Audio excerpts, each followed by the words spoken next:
Good morning and welcome to today's Almost Daily Devotional. We have two stories left in Acts, and then we are going to say goodbye to our friend Paul for a little bit. This is in the last chapter of Acts. This is chapter 28, verse 1. After reaching land safely, we learned that the island was called Malta. The islanders showed us extraordinary kindness. Because it was rainy and cold, they built a fire and welcomed all of us. Paul gathered a bunch of dry sticks and put them on the fire.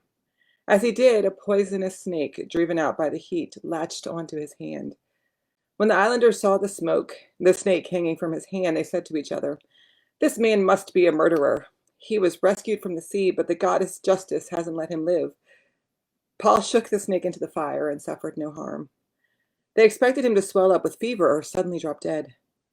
After waiting a long time and seeing nothing unusual happen to him, they changed their minds and began to claim that he was a god. Publius, the island's most prominent person, owned a large estate in that area. He welcomed us warmly into his home as his guest for 3 days. Publius's father was bedridden, sick with fever and dysentery. Paul went to see him and prayed. He placed his hand on him and healed him. Once this happened, the rest of the sick on the island came to him and were healed. They honored us in many ways. When we were ready to set sail again, they supplied us with what we needed. This is one of those strange stories.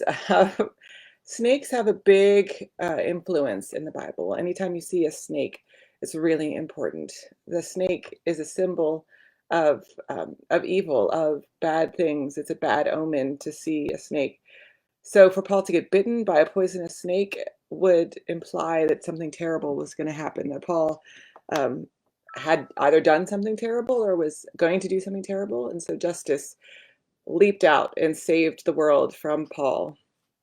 It reminds me of a time when I was a camp counselor and was building a fire for the kids, and I picked up a log and went to put it in the fire, and the bottom side of the log was a big hairy spider. And I had to just very calmly put the log in the fire and try not to freak out, right? Because people pick up on your reaction to events often. If you get scared, they get scared. If you can remain calm, they remain calm. It's interesting, though, that the people see Paul as a god because he survives this poisonous snake bite. Now, we know with venom theory and how snake bites work that poisonous snakes may not necessarily kill you every time. But they didn't know that. Everything was a sign. Everything was a sign for them of a good or evil, a bad omen or a good omen. And sometimes things just happen. Sometimes things just happen and they don't mean anything. But how often does our voice in our head tell us that things have bigger meanings and bigger purposes than what they do? Maybe somebody made a comment and they didn't mean anything by it, and it was an offhanded comment and it didn't mean anything. It didn't mean anything at all. Or they thought that it was, a common thing that everybody knew about. And yet you turn it over in your mind over and over again, and it becomes a thing. It becomes a big thing. And it consumes your relationship with this person. They don't even know. They don't even know that it's important to you. Or what about times when somebody does hurt us on purpose? They bite us like a snake. And we have a choice about how to react. Are we going to let that snake bite, that poison, infect our blood? We're going to let that poison infect our entire system and change the course of our life and the course of our relationships with others? Or can we give it to God? Can we give it over to God and ask God to help us forgive? Help us to move past the poison, to move past the fever that the snake bite caused, that the disease caused, that the hurt caused,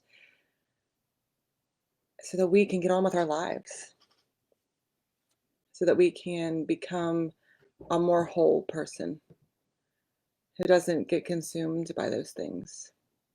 It doesn't mean you have to let that person back into your life. It doesn't mean you have to go back for more hurt and more abuse if that's not the right thing. It just means we don't let it consume us. We don't let the poison spread. God bless.